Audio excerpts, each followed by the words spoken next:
Changing earth എന്ന ചാപ്റ്ററാണ് നമ്മൾ പഠിച്ചുകൊണ്ടിരുന്നത്. കഴിഞ്ഞ ക്ലാസ്സിൽ എന്തിനെ പറ്റി പഠിച്ചു? വോൾക്കാനോസ് അഥവാ അഗ്നിപർവ്വതങ്ങളെ പറ്റി നമ്മൾ പഠിച്ചു. സോ നിങ്ങൾ ആദ്യമായിട്ടാണ് നമ്മുടെ ചാനൽ കാണുന്നതെങ്കിൽ ഉറപ്പായിട്ടും ചാനൽ സബ്സ്ക്രൈബ് ചെയ്യുക. ക്ലാസ്സിൽ ഇഷ്ടപ്പെട്ടാൽ ലൈക്ക് ചെയ്യാനും കൂട്ടുകാർക്ക് ഷെയർ ചെയ്ത് കൊടുക്കാനും മറക്കണ്ട. അപ്പോൾ ചേഞ്ചിങ് എർത്തിൽ ഇന്നത്തെ ക്ലാസ് നമ്മൾ പഠിക്കാൻ പോകുന്നത് ഭൂകമ്പങ്ങൾ അല്ലെങ്കിൽ ഭൂചലനങ്ങൾ അല്ലേ, നമ്മൾ എർത്ത് ക്വേക്ക് എന്ന് പറയും. അപ്പോൾ ഈ എർത്ത് ക്വേക്ക് അല്ലെങ്കിൽ ഭൂകമ്പം, ഭൂചലനം എന്നൊക്കെ പറയുന്ന ഒരു സംഭവം എന്താണെന്നാണ് നമ്മൾ ഇന്നത്തെ ക്ലാസ്സിൽ പഠിക്കാനായിട്ട് പോകുന്നത്.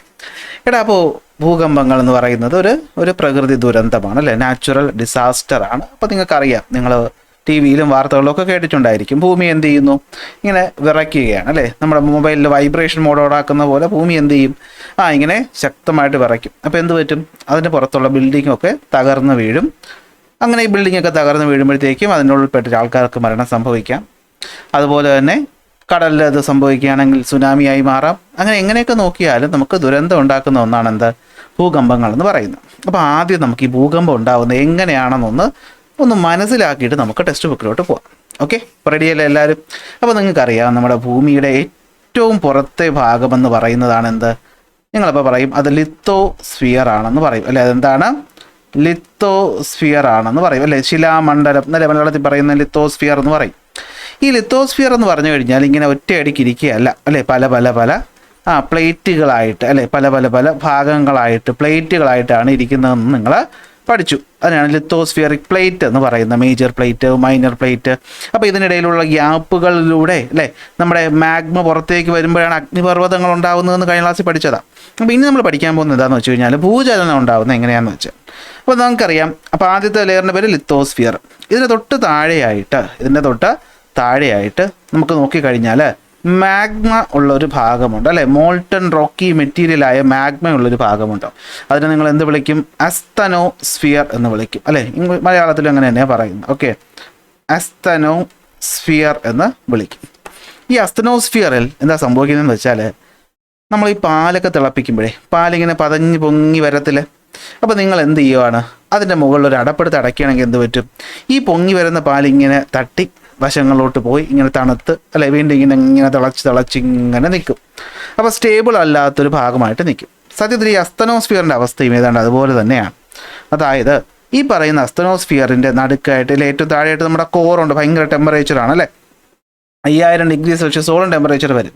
അപ്പോൾ ഇവിടുത്തെ ഈ ചൂട് കാരണം ഈ മാഗ്മ എന്ത് ചെയ്യും, ഇങ്ങനെ തിളച്ച് മുകളിലേക്ക് വരും. തിളച്ചിങ്ങനെ മുകളിലേക്ക് വരും. മുകളിലോട്ട് വന്നിട്ട് എന്ത് പറ്റും, ഇവിടെ ലിത്തോസ്ഫിയറിക് പ്ലേറ്റുകൾ, പാറ കൊണ്ടുള്ള പ്ലേറ്റുകൾ ഇരിക്കുകയല്ലേ. അപ്പോൾ അതിൽ തട്ടിയിട്ട് എന്ത് ചെയ്യും, ആ വശങ്ങളിലേക്ക് പോകുമ്പോൾ തണുത്ത് വീണ്ടും താഴേക്ക് വരും. ഇങ്ങനെ ഈ പറയുന്ന മാഗ്മ അങ്ങനെ അകത്ത് മൂവ് ചെയ്തുകൊണ്ടിരിക്കുകയാണ്. അപ്പോൾ ഈ പറയുന്ന മൂവ്മെൻറ്റിനെയാണ് നമ്മൾ ഇംഗ്ലീഷിൽ എന്ത് വിളിക്കുന്നത്, കൺവെക്ഷൻ കറണ്ട് എന്ന് വിളിക്കുന്നത്. കൺവെക്ഷൻ കറണ്ട് എന്ന് വിളിക്കുന്നത്. കൺവെക്ഷൻ നമ്മൾ ജോഗ്രഫിയുടെ 1ാമത്തെ ചാപ്റ്ററിൽ പഠിച്ചതാണ് അല്ലേ.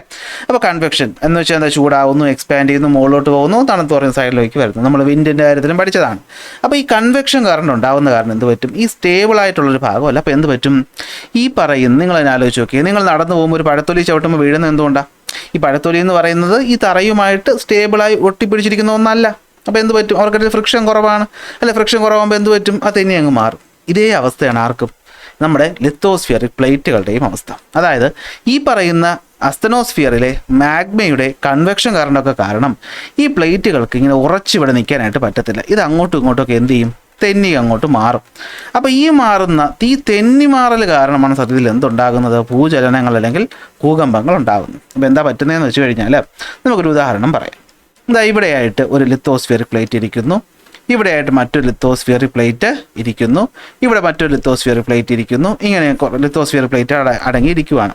അപ്പോൾ ഇതിൻ്റെ താഴത്തെ മാഗ്മയുടെ മൂവ്മെൻറ്റ് കാരണം എന്ത് പറ്റിയെന്ന് വിചാരിക്കുക, ഈ പറയുന്ന പ്ലേറ്റ് ഇങ്ങോട്ട് തെന്നി മാറാൻ നോക്കുകയാണ്. ഈ പ്ലേറ്റിനെ ഇങ്ങോട്ട് തെന്നി മാറണം, താഴെ തെന്നിപ്പോയി ഇങ്ങോട്ട് മാറണം. പക്ഷെ നമുക്കറിയാം, ഈ പറയുന്ന ഭാഗത്ത് പ്ലേറ്റുകൾക്കിടയിൽ എന്തുണ്ട്, ഒരു ഫ്രിക്ഷൻ ഇങ്ങനെ ഇരിക്കുകയാണ് അല്ലേ, ഫ്രിക്ഷൻ ഇരിക്കുകയാണ്. അപ്പോൾ ഫ്രിക്ഷൻ കാരണം എന്ത് പറ്റും, ഫ്രിക്ഷൻ എന്ന് വെച്ചാൽ നിങ്ങൾക്കറിയാം അല്ലെ, ഘർഷണം എന്ന് മലയാളത്തിൽ പറയും. എന്താണ്, രണ്ട് വസ്തുക്കൾ തമ്മിലുള്ള റിലേറ്റീവ് മോഷനെ തടയുന്ന ഒരു ഫോഴ്സാണ് ഫ്രിക്ഷൻ ഫോഴ്സ് എന്ന് പറയുന്നത്. ആ ഫ്രിക്ഷൻ ഫോഴ്സ് ഉള്ളത് കൊണ്ടല്ലേ നമ്മൾ തെന്നി വീഴാതിരിക്കുന്നത് അല്ലേ. അപ്പോൾ അതുപോലെ ഈ പ്ലേറ്റുകൾക്കിടയിൽ ഇങ്ങനെ ഫ്രിക്ഷൻ ഫോഴ്സ് ഉണ്ട്. അങ്ങനെ ഫ്രിക്ഷൻ ഫോഴ്സ് ഉണ്ടാകുമ്പോൾ അപ്പോൾ നമുക്കറിയാം, മാഗ്മ മൂവ് ചെയ്തു, തെന്നിപ്പോണം, ഇങ്ങോട്ട് ഉള്ള ഫോഴ്സ് ആക്ട് ചെയ്തുകൊണ്ടിരിക്കുകയാണ്. പക്ഷെ പോകാൻ പറ്റാതെ ഇവിടെ ആര് പിടിച്ച് നിർത്തിയേക്കുകയാണ്, ഫ്രിക്ഷൻ പിടിച്ച് നിർത്തിയേക്കുകയാണ്. അപ്പോൾ ഈ ഫ്രിക്ഷൻ എത്രത്തോളം ഈ പറയുന്ന ഒരു വശത്തേക്ക് കൊടുക്കുന്ന ബലം അല്ലെങ്കിൽ ഫോഴ്സിന് തുല്യമായിട്ട് ഫ്രിക്ഷൻ എത്ര നേരം കൊടുക്കാൻ പറ്റുമോ അത്രയും നേരം അത് അങ്ങനെ നിൽക്കും. പക്ഷെ ഒരു സമയം കഴിയുമ്പോൾ ഈ താഴെ കൊടുക്കുന്ന ഫോഴ്സ് ഫ്രിക്ഷനെ ഓവർകം ചെയ്യും. അപ്പോൾ എന്ത് പറ്റും? ഇത്രയും നേരം പിടിച്ചു വെച്ചേക്കുന്ന ആ ശക്തിയിൽ ഈ പ്ലേറ്റ് എന്ത് ചെയ്യും? മുന്നോട്ട് അങ്ങ് നീങ്ങും, തെന്നി. ഈ പ്ലേറ്റ് എന്ത് ചെയ്യും? ഇങ്ങോട്ട് തെന്നി അങ്ങ് പോകും. അപ്പോൾ എന്ത് പറ്റും? ഇവിടെ ഒരു വലിയ ഷോക്ക് വേവ് ഉണ്ടാവും. എന്തുണ്ടാവും? ഒരു വലിയ ഷോക്ക് വേവ് ഉണ്ടാവും, ഒരു വേവ് മോഷൻ, തരംഗം ഉണ്ടാവും. ആ തരംഗം എന്ന് പറയുന്നതാണ് സത്യത്തിൽ എന്ത്? സീസ്മിക് വേവ് എന്ന് പറയുന്നത്. അല്ലെങ്കിൽ നിങ്ങൾ എന്നെ ആലോചിച്ച് നോക്കിയേ, ഇവിടെ കുറേ പാറകൾ ഇങ്ങനെ അടുക്കി വെച്ചേക്കാന്ന് സങ്കല്പിക്കുക. കുറേ പാറകൾ അടുക്കി വെച്ചേക്കാണ്. പെട്ടെന്ന് അതിൽ നിന്ന് ഒരെണ്ണത്തിന് ഞാൻ അങ്ങ് എടുത്ത് മാറ്റി എന്ത് പറ്റും? ഇതെല്ലാം കൂടെ പൊത്തോന്ന് തറയിപ്പോവും. അപ്പോൾ ഠം എന്നൊരു സൗണ്ട് കേൾക്കത്തില്ലേ? ആ സൗണ്ടിൻ്റെ പ്രകമ്പനം ഈ അടുത്ത ദീപാവലി കഴിഞ്ഞല്ലേ, പടക്കം പൊട്ടിച്ചപ്പോഴത്തേക്കും നിങ്ങളുടെ വീട്ടിൽ ജനലൊക്കെ കിടന്ന് വിറച്ചില്ലേ? എന്തുകൊണ്ടാണ്? ശബ്ദതരംഗത്തിലെ ആ ഒരു വേവ്, ആ ഒരു ഫോഴ്സ്. അപ്പോൾ അതുപോലെ ഇവിടെ അതിനേക്കാളും 50-60 ഇരട്ടിയുള്ള ബലമാണ് ഇവിടെ ഉണ്ടാകുന്നത്. അപ്പോൾ ഈ ബലം കാരണം എന്ത് പറ്റും? ഒരു വേവ് ഉണ്ടാവും, ഒരു വേവ് മോഷൻ ഉണ്ടാവും. ഈ വേവ് മോഷൻ എന്ത് ചെയ്യുമെന്ന് പറഞ്ഞു കഴിഞ്ഞാൽ ഈ പറയുന്ന ലിത്തോസ്ഫിയറിലൂടെ ഇങ്ങനെ സഞ്ചരിച്ച് നമ്മുടെ ഭൂമിയുടെ സർഫസിലേക്ക് എത്തും. ഈ വേവിനെയാണ് നമ്മൾ സീസ്മിക് വേവുകൾ എന്ന് വിളിക്കുന്നത്. എന്ത് വിളിക്കുന്നത്? Seismic wave. എന്താണ് വിളിക്കുന്നത്? Seismic wave. ഓക്കെ ആണല്ലോ. അപ്പോൾ പ്ലേറ്റുകൾ പരസ്പരം അങ്ങോട്ടും ഇങ്ങോട്ടുമൊക്കെ തെന്നി മാറിക്കൊണ്ടിരിക്കുകയാണ് ലിത്തോസ്ഫിയറിക് പ്ലേറ്റ്. അങ്ങനെ തെന്നി മാറുമ്പോഴത്തേക്കും ഫ്രിക്ഷൻ കാരണം അത് മാറാതിരിക്കും. അപ്പോൾ അവിടെ എന്ത് പറ്റും? അവിടെ പ്രഷർ ബിൽഡ് ചെയ്യും അല്ലേ? അവിടെ എന്തുണ്ടാവും? ഈ പറയുന്ന ഫോഴ്സിൻ്റെ പ്രഷർ ഉണ്ടാവും. പ്രഷർ ഇങ്ങനെ ഇരിക്കുകയാണ്. അപ്പോൾ തെന്നി ഒരു സമയം കഴിയുമ്പോൾ തെന്നി മാറുമ്പോൾ ഈ പ്രഷർ അങ്ങ് റിലീസാവും. എല്ലാം കൂടെ എന്ത് ചെയ്യും? ഒറ്റയടിക്ക് അങ്ങ് പോകും. അപ്പോൾ നിങ്ങൾക്ക് ഇതിന് നല്ലൊരു എക്സാമ്പിൾ പറയും. നിങ്ങൾ വടം വലിക്കുമ്പോൾ ആലോചിച്ച് നോക്കി, രണ്ട് വശത്തു നിന്ന് തുല്യമായി വലിച്ചുകൊണ്ടിരിക്കുകയാണ്. അപ്പോൾ അവിടെ ഇങ്ങനെ ഫോഴ്സ് ഇങ്ങനെ അല്ലേ, നമ്മുടെ ശക്തി മാക്സിമം ഇങ്ങനെ വലിച്ചുകൊണ്ടിരിക്കുകയാണ്. പെട്ടെന്ന് ഒരു സ്ഥലത്ത് കൈവിട്ടാൻ പറ്റും, മറ്റു വശത്തുള്ള ആൾ എന്ത് ചെയ്യും? പെട്ടെന്ന് അങ്ങ് വന്ന് വീഴും. അതുപോലെ ഇവിടെയാണെന്ത്? ഈ പറയുന്ന ഫ്രിക്ഷനും ഈ പറയുന്ന തെന്നലിയ ഫോഴ്സും കൂടി ഇങ്ങനെ നിൽക്കുകയാണ്. ഒരു സമയം കഴിയുമ്പോൾ ഇങ്ങനെ അങ്ങ് തെന്നിപ്പോകും. അപ്പോൾ എന്ത് പറ്റും? ഇതെല്ലാം കൂടെ അങ്ങോട്ട് കൊളാപ്സ് ആകും. അങ്ങനെ ഈ പറയുന്ന ഒരു പോയിന്റിൽ നിന്ന് നമുക്ക് എന്ത് സ്റ്റാർട്ട് ചെയ്തു എന്ന് പറയാം? എർത്ത് വേക്ക് സ്റ്റാർട്ട് ചെയ്തു എന്ന് പറയാം. അപ്പോൾ ആ ഉണ്ടായ പോയിന്റിനെ നമുക്ക് എന്ത് വിളിക്കാം? ഫോക്കസ് എന്ന് വിളിക്കാം. ഇപ്പോൾ എവിടെയാണോ ഈ പ്ലേറ്റിൻ്റെ തെന്നി മാറൽ നടന്നത് ആ പോയിന്റ് ഫോക്കസ്. ഇനി ആ പോയിന്റിന് നേരെ മുകളിലായിട്ട് നമ്മുടെ ഭൂമിയുടെ സർഫസ് ഉണ്ടല്ലോ, നമ്മുടെ ഭൂമിയുടെ സർഫസ് ഇല്ലേ, ഇതാണ് നമ്മുടെ ഭൂമിയുടെ സർഫസ് എന്ന് വിചാരിക്കുക. അപ്പോൾ ഇവിടെ വേണം ബിൽഡിംഗ് ഒക്കെ ഉള്ള ഭൂമിയുടെ സർഫസ്. ഈ സർഫസിലെത്തത്തില്ലേ, ഈ പോയിന്റിനെയാണ് നമ്മൾ എന്ത് വിളിക്കുന്നത്? എപ്പി സെൻറ്റർ എന്ന് വിളിക്കുന്നത്. എന്ത് വിളിക്കുന്നത്? എപ്പി സെൻറ്റർ എന്ന് വിളിക്കും. ഓക്കെ, എന്ത് വിളിക്കും? അഭികേന്ദ്രം എന്ന് മലയാളത്തിൽ പറയുകയാണെങ്കിൽ എപ്പി സെൻറ്റർ എന്ന് ഇംഗ്ലീഷിൽ പറയും. ഇതൊക്കെയാണ് ഭൂകമ്പത്തിൽ നടക്കുന്നത്. അപ്പോൾ ഇതുവഴി എന്തുണ്ടാവും? ഷോക്ക് വേവ് ഉണ്ടാവും. അതിന് പ്രൈമറി വേവ് എന്നും സെക്കൻഡറി വേവ് എന്നും ഈ പറയുന്ന ഭാഗത്തൂടി വീശുന്ന സർഫസ് വേവ് എന്നൊക്കെ പറഞ്ഞിട്ട് നമ്മൾ എന്ത് ചെയ്യാറുണ്ട്? താരതമ്യം അല്ലെങ്കിൽ ഡിവൈഡ് ചെയ്യാറുണ്ട്. തൽക്കാലം നമ്മൾ അതിനെ പറ്റിയൊന്നും അറിയേണ്ട, ഇങ്ങനെ വേവ്സ് ഫോം ചെയ്യുന്നത് മാത്രം അറിയുക. ഓക്കെ, അപ്പോൾ ഇങ്ങനെയാണ് സത്യത്തിൽ എന്തുണ്ടാവുന്നത്? ഭൂചലനം അല്ലെങ്കിൽ ഭൂകമ്പം എന്ത് ചെയ്യുന്നത്? അല്ലെങ്കിൽ എർത്ത് ക്വേക്ക് ഫോം ചെയ്യുന്നത്. ഐഡിയ കിട്ടിയല്ലോ. ഇനി ഈ ഐഡിയ വെച്ച് നമുക്ക് ടെക്സ്റ്റ് ബുക്ക് വായിച്ചു നോക്കിയാലോ? അപ്പോൾ നോക്കടാ. Don't you remember that you have learned in the lower classes that the outer layer of the earth called the lithosphere consists of many tectonic plates? അല്ലേ? അപ്പോൾ ലിത്തോസ്ഫിയറിൽ പലതരം ഇത്തരം പ്ലേറ്റുകളുണ്ട്. നിങ്ങൾ മുന്നത്തെ ക്ലാസ്സിൽ പഠിച്ചിട്ടല്ലേ? ഉണ്ട്. അതിന് ലിത്തോസ്ഫിയറിക് പ്ലേറ്റ് എന്ന് വിളിക്കും. അത് അസ്തനോസ്ഫിയറിൻ്റെ മുകളിൽ ഇങ്ങനെ സ്ലൈഡ് ചെയ്ത് പോവുക എന്ന് പറയില്ലേ? അപ്പോൾ നിങ്ങൾക്കറിയാം കൺവെക്ഷൻ കറണ്ട് കാരണമാണ് ഇത് എന്ത് ചെയ്യുന്നത്? സ്ലൈഡ് ചെയ്ത് പോകുന്നത്. കിട്ടുന്നുണ്ടല്ലോ. ഇനി നമുക്ക് നോക്കാം എന്താ ഭൂകമ്പം അല്ലെങ്കിൽ ഭൂചലനം ഉണ്ടാകാനുള്ള റീസൺ. കണ്ടോ, ഭൂകമ്പം ഉണ്ടാകുമ്പോൾ ഭയങ്കര നാശനഷ്ടങ്ങളാണ് ഉണ്ടാകുന്നത്. റോഡുകൾ ഇങ്ങനെ എന്ത് ചെയ്യും? പിളർന്നു പോകാം, ബിൽഡിങ്ങുകൾ കൊളാപ്സ് ചെയ്യാം, ഇതിനിടയിൽപ്പെട്ട് ഒരുപാട് പേര് ജീവൻ നഷ്ടപ്പെടാം. അങ്ങനെ ഒരുപാട് പ്രശ്നങ്ങളുള്ള ഒന്നാണ് ഭൂകമ്പം അല്ലെങ്കിൽ ഭൂചലനം. അപ്പോൾ അതിൻ്റെ കാരണത്തെപ്പറ്റി നമുക്ക് നോക്കാമല്ലോ. എന്താ റീസൺ എന്ന് വെച്ച് കഴിഞ്ഞാൽ ഫ്രിക്ഷൻ ബിറ്റ്വീൻ ലിത്തോസ്ഫിയറിക് പ്ലേറ്റ്. അപ്പോൾ എന്താണ്? പ്ലേറ്റുകൾക്കിടയിലുള്ള friction. So when two lithospheric plate move past each other, രണ്ട് പ്ലേറ്റുകൾ പരസ്പരം ഇങ്ങനെ മൂവ് ചെയ്യുന്ന സമയത്ത് friction is generated along the plate margin. ആ പ്ലേറ്റുകളുടെ ബോർഡറിൽ ആ പറയുന്ന ജോയിന്റ് ചെയ്യുന്ന ഭാഗത്ത് എന്തുണ്ടാകുന്നു? ഫ്രിക്ഷൻ ക്രിയേറ്റ് ചെയ്യുന്നു. This friction in a way restrict the movement of the plate. അല്ലെ, ഈ ഫ്രിക്ഷൻ പ്ലേറ്റുകൾ പരസ്പരമുള്ള മൂവ്മെന്റിനെ റെസ്ട്രിക്റ്റ് ചെയ്യും. Causing tension to build up. അല്ലെ, ഇതിനിടയിൽ ടെൻഷൻ, പ്രഷർ ബിൽഡ് ചെയ്യാനായിട്ട് കാരണമാവും. അപ്പോൾ okay, as a result energy get concentrated in the area. അപ്പോൾ അങ്ങനെ അവിടെ എനർജി കോൺസെൻട്രേറ്റ് ചെയ്യും. അത് നിങ്ങൾക്ക് ഊഹിക്കാമല്ലോ. അപ്പോൾ എന്നിട്ട് എന്ത് പറ്റും?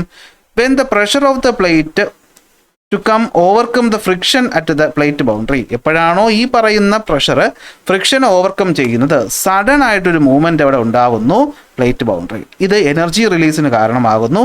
ആ എനർജി എന്ന് പറയുന്നത് എന്താണ്? സീസ്മിക് വേവുകളുടെ രൂപത്തിൽ സർഫസിലൂടെ ട്രാവൽ ചെയ്യുന്നു. അതിനെ നമ്മൾ ഭൂകമ്പം അല്ലെങ്കിൽ ഭൂചലനം എന്ന് വിളിക്കുന്നു.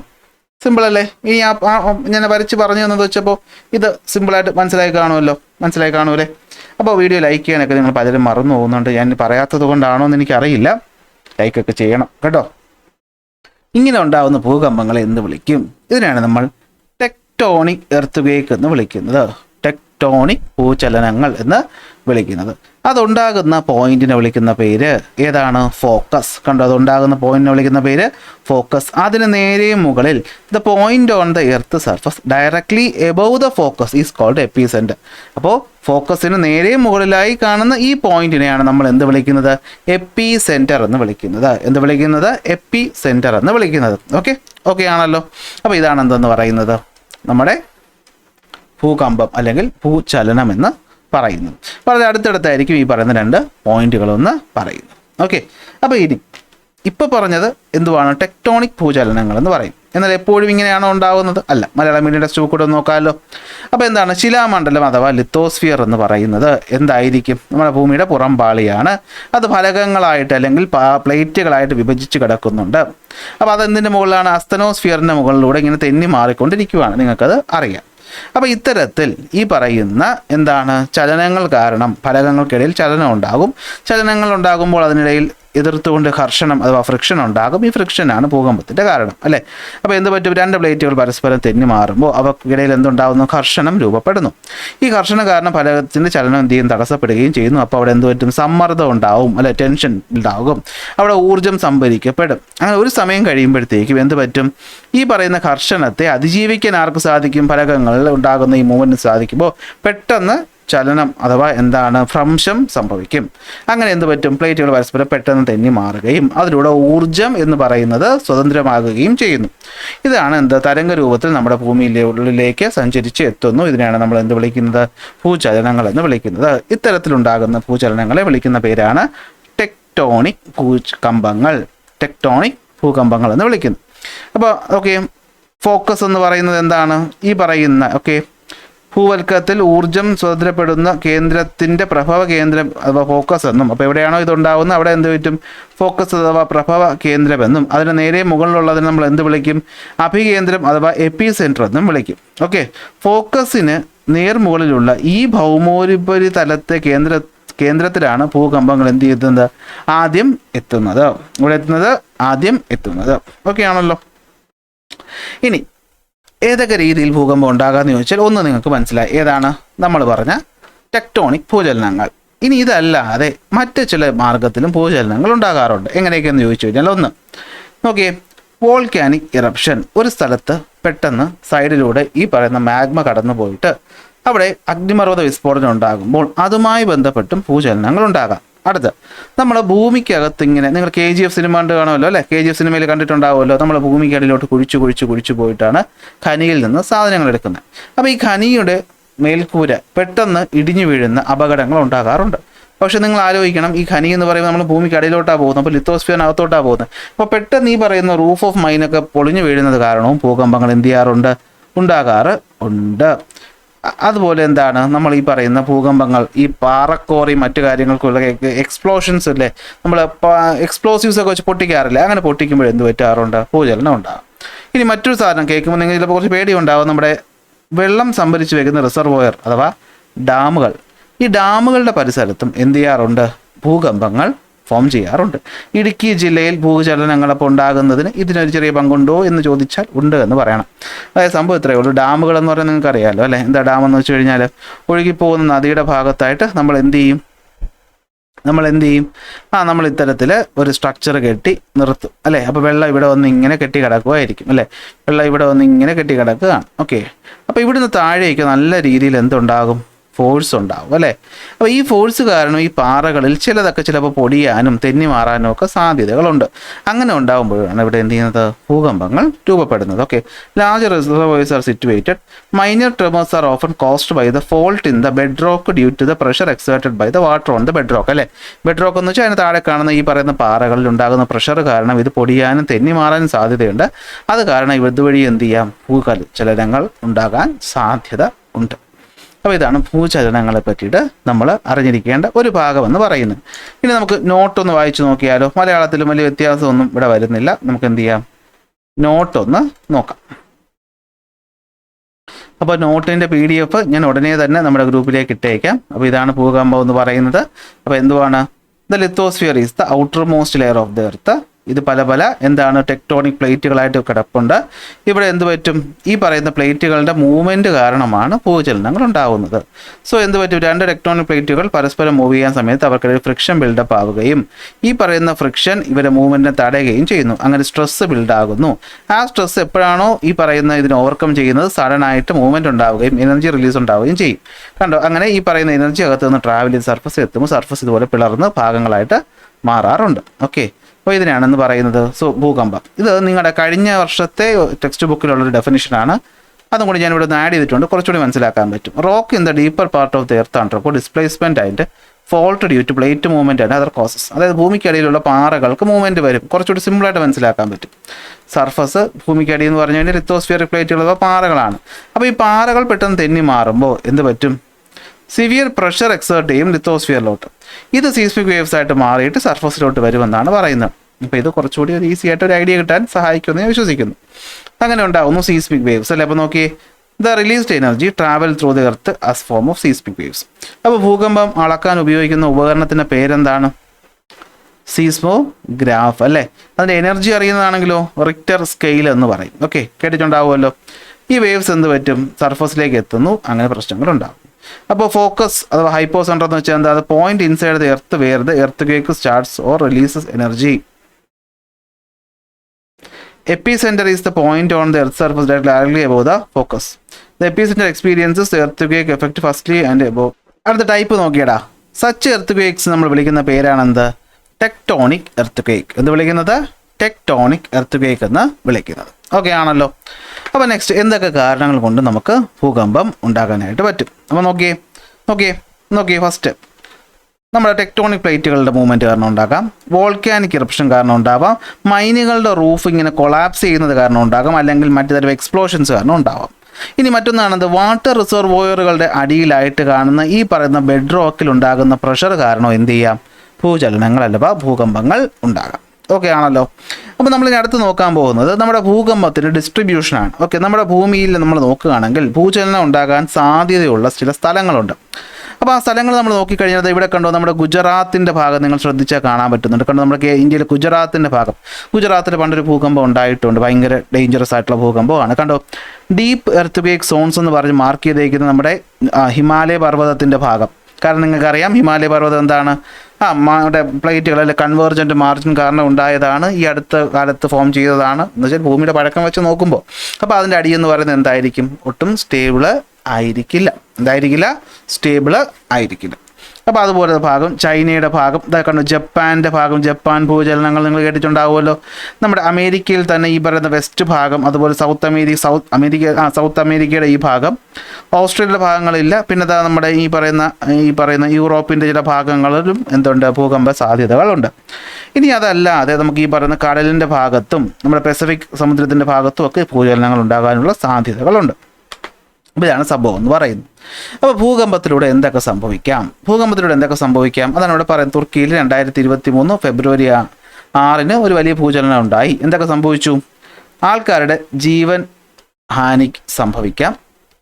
ഇതിൽ റിക്ടർ സ്കെയിൽ 7.8 രേഖപ്പെടുത്തിയതാണ്. അത് അത്യാവശ്യം ഇൻറ്റൻസിറ്റി കൂടിയ ഒരു ഭൂചലനം ആണിത്. ഓക്കെ, ട്രാൻസ്പോർട്ടേഷൻ കമ്മ്യൂണിക്കേഷൻ സിസ്റ്റംസ് ഒക്കെ താറുമാറാകാം. ഫുഡ് സപ്ലൈ എന്ത് പറ്റാം, ആ ഒരു സ്ഥലത്ത് വെച്ച് ഫുഡ് സപ്ലൈ എന്തോ ഇല്ലാതാവും. അതായത് ആ സ്ഥലങ്ങൾ ഒരു രാജ്യത്തെ അല്ലെങ്കിൽ അടുത്തടുത്തുള്ള രണ്ട് സ്ഥലങ്ങൾ രണ്ട് സെപ്പറേറ്റ് സ്ഥലങ്ങളായിട്ട് മാറാം. അപ്പോൾ ആഹാരം സപ്ലൈ ചെയ്യാനും അതുപോലെ മെഡിസിൻ്റെ ഷോർട്ടേജും ഒക്കെ ഉണ്ടാകാം. അതുപോലെ അതുമായി ബന്ധപ്പെട്ട് ലാൻഡ് സ്ലൈഡുകളും രൂപപ്പെടാം. ഇത് നിങ്ങൾക്ക് പറഞ്ഞു തന്നില്ലെങ്കിൽ നിങ്ങൾക്ക് മനസ്സിലാവുന്നൊരു കാര്യമാണ്. അപ്പോൾ ഇനി അടുത്ത് ഭൂചലനങ്ങൾ ഇനി അങ്ങോട്ട് നിരോധിക്കുക എന്ന് സർക്കാർ തീരുമാനിച്ചാൽ നിരോധിക്കാൻ പറ്റുമോ? ഒരിക്കലുമില്ല അല്ലേ. ഭൂചലനങ്ങൾ എന്ന് പറയുന്നത് അങ്ങനെ നിരോധിക്കാനൊന്നും പറ്റുന്ന ഒന്ന് അല്ല. അപ്പോൾ അത് വീണ്ടും എന്ത് ചെയ്യാം, സംഭവിക്കാം. അപ്പോൾ നമുക്ക് എന്ത് ചെയ്യാം, പ്രിവെൻറ്റ് ചെയ്യാൻ മാത്രമേ പറ്റുള്ളൂ. പ്രിവെൻറ്റ് ചെയ്യാന്ന് വെച്ച് കഴിഞ്ഞാൽ എന്താണ്, അതിൻ്റെ ഇമ്പാക്റ്റിൽ നിന്ന് നമുക്ക് പ്രിവെൻഷൻ എടുക്കാനായിട്ട് പറ്റും. ചില മാർഗ്ഗങ്ങൾ സ്വീകരിക്കുന്നതിലൂടെ നമുക്ക് എന്ത് ചെയ്യാൻ പറ്റും, ഇതിൻ്റെ ഇൻറ്റൻസിറ്റിയിൽ നിന്ന് നമുക്ക് എസ്കേപ്പ് ആകാൻ പറ്റുമെന്ന് മാത്രമേ പറയാനായിട്ട് പറ്റുള്ളൂ. അപ്പോൾ ആൾക്കാർക്ക് എന്ത് ചെയ്യുക, അതിന് വേണ്ടിയുള്ള അവയർനെസ് കൊടുക്കുക എന്നുള്ളത് മാത്രമേ സാധിക്കത്തുള്ളൂ. ഓക്കെ, അപ്പോൾ ഇതാണ് ഭൂകമ്പങ്ങളുമായി ബന്ധപ്പെട്ട് വരുന്ന ഭാഗം. അപ്പോൾ ഭൂകമ്പങ്ങൾ കാര്യങ്ങൾ മനസ്സിലായി കാണുമല്ലോ. ഇനി അടുത്ത് വരുന്നതാണ്, okay, the 3 types of earthquakes are produced during the. Okay, just ഇത് നോക്കി വെച്ചാൽ ഇത് നമുക്ക് കുഴപ്പമില്ല. നേരത്തെ ഞാൻ പറഞ്ഞ കാര്യങ്ങൾ തന്നെയാണ്, പുതിയ കാര്യങ്ങളൊന്നും വരുന്നില്ല. പ്രൈമറി വേവ്, സെക്കൻഡറി വേവ്സ് ഉണ്ട്, നേരത്തെ പറയുന്ന പോയിന്റുകൾ തന്നെയാണ്. അടുത്ത് വരുന്ന സുനാമിയാണ്. മലയാളം ഇൻഡസ്ട്രി ബുക്ക് നോക്കിയാൽ ഇവിടെ പ്രത്യേകിച്ച് ഒന്നും പറഞ്ഞു തരേണ്ട കാര്യമുണ്ടെന്ന് എനിക്ക് തോന്നുന്നില്ല. ഓക്കെ, അപ്പോൾ ഭൂചലനങ്ങൾ കൃത്യതയോടെ പ്രവചിച്ച് ദുരന്തങ്ങൾ ഒഴിവാക്കുക എന്നത് ഏറെക്കുറെ അസാധ്യമാണ്. എന്നാൽ കൃത്യമായ മുന്നൊരുക്കങ്ങളിലൂടെ നമുക്ക് എന്ത് ചെയ്യാൻ പറ്റും? ബോധവൽക്കരണത്തിലൂടെ അതിൻ്റെ എഫക്റ്റ് കുറയ്ക്കാനായിട്ട് സാധിക്കും. ഓക്കെ, അപ്പോൾ ഇന്ത്യയിൽ എവിടെയൊക്കെയാണ് പ്രധാനമായിട്ടും ഭൂചലനങ്ങൾ വരുന്നതെന്ന് വെച്ച് കഴിഞ്ഞാൽ നിങ്ങൾ പറയും എവിടെയാണ്? നമ്മുടെ ഗുജറാത്തിൻ്റെ മേഖലകളിലാണ് നമുക്ക് കൂടുതലായിട്ട് എന്ത് ചെയ്യുന്നത്? ഭൂചലനങ്ങൾ അനുഭവപ്പെടുന്നത്. അപ്പോൾ ദുരന്തത്തിന് മുന്നേ ദുരന്തത്തിന് ശേഷം നമുക്ക് എന്തൊക്കെ പ്രിക്കോഷൻസ് എടുക്കാൻ പറ്റുമെന്ന് ചോദിച്ചാൽ നിങ്ങൾക്ക് തന്നെ അറിയാം അല്ലേ? ഒഫീഷ്യലായിട്ട് സർക്കാരുകൾ തരുന്ന വാർണിംഗ്സ് നമ്മൾ എന്ത് ചെയ്യാം? നമ്മൾ ശ്രദ്ധയോടെ അതിൽ സീരിയസ് ആയിട്ട് എടുക്കുക. നിങ്ങൾ ഏതെങ്കിലും ഭൂചലനങ്ങൾ അനുഭവപ്പെടുന്നതായിട്ട് തോന്നിയാൽ അപ്പോൾ തന്നെ എന്ത് ചെയ്യണം? നിങ്ങൾ താമസിക്കുന്ന ബിൽഡിങ്ങിൽ നിന്ന് ഇറങ്ങി പുറത്തേക്ക് പോകണം. നിങ്ങൾ ജപ്പാൻ എന്ന് പറയുന്ന രാജ്യം നോക്കിയാൽ അറിയാൻ പറ്റും. അവിടെയൊക്കെ എർത്ത് വേക്ക് റെസിസ്റ്റൻ്റ് ബിൽഡിങ്ങുകളാണ് ഉണ്ടാക്കിയിട്ടുള്ളത് തന്നെ.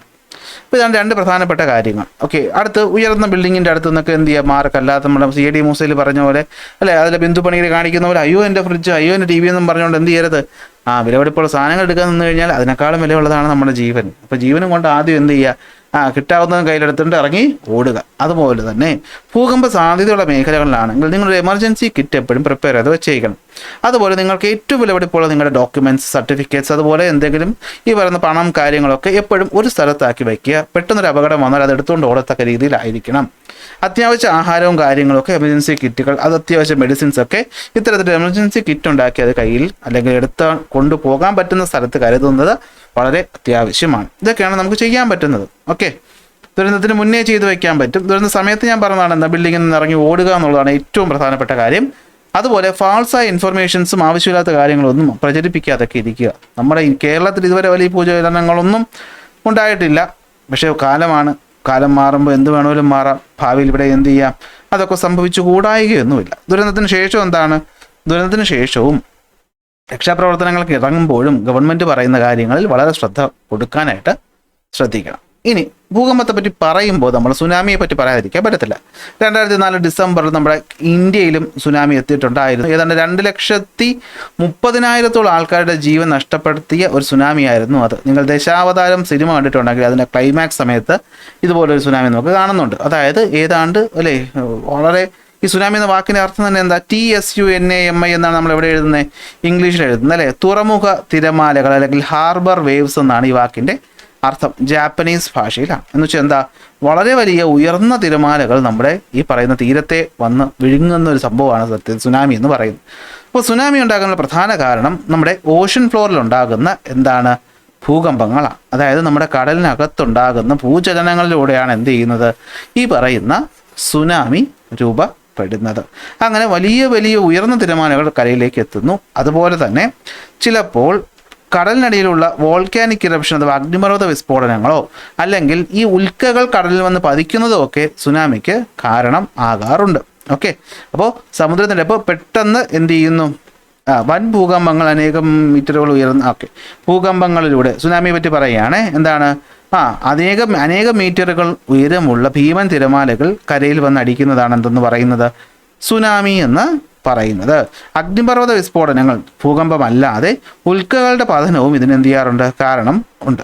അപ്പോൾ നമുക്ക് എന്തൊക്കെ ചെയ്യാം സുനാമി വന്നു കഴിഞ്ഞാൽ? സുനാമി നമ്മൾ 2004 വന്ന സമയത്ത് 2004 ഡിസംബർ 26 ആണെന്ന് എനിക്ക് തോന്നുന്നു. 26 24 ആണ്. ക്രിസ്മസിന് തലേന്നോ അതോ അതിൻ്റെ അടുത്ത ദിവസം എന്തോ ആണ് സുനാമി നടന്നത്. ഇവിടെ മുകളിലുണ്ടെന്ന് തോന്നുന്നു. വർഷം ഇല്ലല്ലേ? ഡിസംബർ 26 ക്രിസ്മസ് കഴിഞ്ഞ അടുത്ത ദിവസം. ഓക്കെ, ആണ് ഈ സുനാമി ഉണ്ടായത്. അപ്പോൾ സുനാമിക്ക് സത്യം പറഞ്ഞാൽ കുറച്ച് ദിവസം മുന്നേ കടൽ ഉൾവലിഞ്ഞിരുന്നു. കാലാവസ്ഥാ കേന്ദ്രങ്ങൾക്ക് അതിൻ്റെ മുന്നറിയിപ്പുകൾ നൽകിയിട്ടുണ്ടായിരുന്നു എന്നൊക്കെയാണ് പിന്നീട് അറിഞ്ഞത്. പക്ഷേ ആരും എന്ത് ചെയ്തില്ല?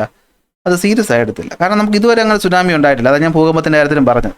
ഇതുവരെ നമുക്കത് ഉണ്ടായിട്ടില്ലെങ്കിൽ നമുക്ക് ഇനിയും അത് ഉണ്ടാവില്ല എന്നുള്ളത് നമ്മുടെ മലയാളികളുടെ അല്ലെങ്കിൽ നമ്മുടെ ഇന്ത്യക്കാരുടെ അല്ലെങ്കിൽ നമ്മുടെ ലോകത്തുള്ള എല്ലാ ജനങ്ങളുടെയും പൊതുവായുള്ളൊരു ധാരണയാണ് ഇവിടെ ഉണ്ടായത്. അന്ന് ഏതോ ഒരു ക്രിക്കറ്റ് മാച്ചൊക്കെ നടക്കുകയായിരുന്നു. അതിൻ്റെ പുറകെയൊക്കെ ആൾക്കാർ നിൽക്കുകയായിരുന്നു. ആരും ശ്രദ്ധ കൊടുത്തില്ല.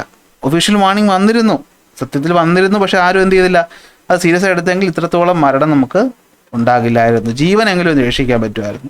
സ്വത്തും വീടും ഒക്കെ അടിച്ചുകൊണ്ട് പോകുമ്പോൾ നമുക്കതൊന്നും ചെയ്യാൻ പറ്റില്ല, എടുത്ത് മാറ്റാൻ പറ്റുന്ന ഒന്നല്ല. അപ്പോൾ കടൽ ഉൾവലിഞ്ഞ് ഇതുപോലുള്ള സിഗ്നലുകൾ കിട്ടുമ്പോഴത്തേക്കും സർക്കാർ പറയുന്ന കേട്ട് എന്ത് ചെയ്യണം? മര്യാദയ്ക്ക് മാറണം. ഓക്കെ, ഇനി പെട്ടുപോയി കഴിഞ്ഞാൽ എന്ത് ചെയ്യണം? പൊങ്ങിക്കിടക്കുന്ന എന്തെങ്കിലും വസ്തുക്കളൊക്കെ പിടിച്ച് തൂങ്ങി നിൽക്കുക.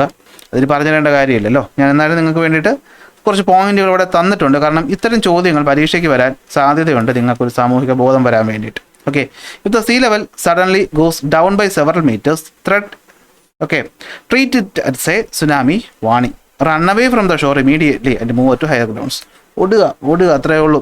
If you are caught in tsunami try to save your self by holding on to something that can float. പൊങ്ങി കിടക്കുന്ന എന്തെങ്കിലും പിടിച്ച് രക്ഷപ്പെട്ടോളാം കേട്ടോ. Move inland and try to reach a safety elevated place. അതായത് ഉയരം കൂടി സ്ഥലങ്ങളിൽ ചെന്ന് നിൽക്കുക. ഒഫീഷ്യൽ വാർണിംഗ്സിനെ വളരെ സീരിയസ് ആയിട്ട് എടുക്കുക. ഒരു തവണ സുനാമി വന്ന് പോയി കഴിഞ്ഞാൽ ഉടനെ സുനാമി ഇനി വരത്തില്ല എന്നൊന്നും വിചാരിക്കരുത്. സുനാമി വീണ്ടും വരും. ഒഫീഷ്യൽ സർക്കാർ പറഞ്ഞത് കേട്ടിട്ട് മാത്രമേ തിരിച്ച് എന്ത് ചെയ്യാവുള്ളൂ, നിങ്ങളുടെ വീടുകളിലേക്ക് പോകാനായിട്ട് പാടുള്ളൂ. അപ്പോൾ നമുക്കറിയാം ദേശീയ ദുരന്ത നിവാരണ അതോറിറ്റിയാണ് ഇത്തരം കാര്യങ്ങളൊക്കെ തീരുമാനിക്കുന്നതും ചെയ്യുന്നത്. നമുക്കിപ്പോൾ മഴ മുന്നറിയിപ്പൊക്കെ നിങ്ങളുടെ ഫോണിൽ മെസ്സേജ് വരാറില്ല അല്ലേ? ഡിസാസ്റ്റർ മാനേജ്മെൻറ്റ് അതോറിറ്റി മെസ്സേജ് വരാറില്ല. ഇന്നിപ്പോൾ 8 മണിക്ക് മഴ പെയ്യും എന്നൊക്കെ പറഞ്ഞിട്ട് ഇപ്പോൾ വരുന്നുണ്ട് ആ പരിപാടി. അപ്പോൾ അതുപോലെ ഒഫീഷ്യൽ വാർണിംഗ്സ് ഒക്കെ വരുമ്പോൾ സീരിയസ് ആയിട്ട് എടുക്കുക. സോ വിത്ത് ദാറ്റ് നമ്മൾ ഈ പറഞ്ഞ എൻഡോജനിക് മൂവ്മെൻറ്റുകൾ എന്ത് ചെയ്യുകയാണ്, അവസാനിപ്പിക്കുകയാണ്. അടുത്ത് നമ്മൾ എക്സോജനിക് മൂവ്മെൻറ്റുകളിലോട്ട് പോവുകയാണ്. അപ്പോൾ അടുത്ത ക്ലാസ് പഠിക്കുന്നതായിരിക്കും നല്ലതെന്ന് എനിക്ക് തോന്നുന്നു. ഇന്നത്തെ ക്ലാസ്സിൽ ഇത്രയേ ഉള്ളൂ. അടുത്ത ക്ലാസ്സിൽ എന്ത് ചെയ്യാം, അടുത്ത ടോപ്പിക്കുമായിട്ട് കാണാം.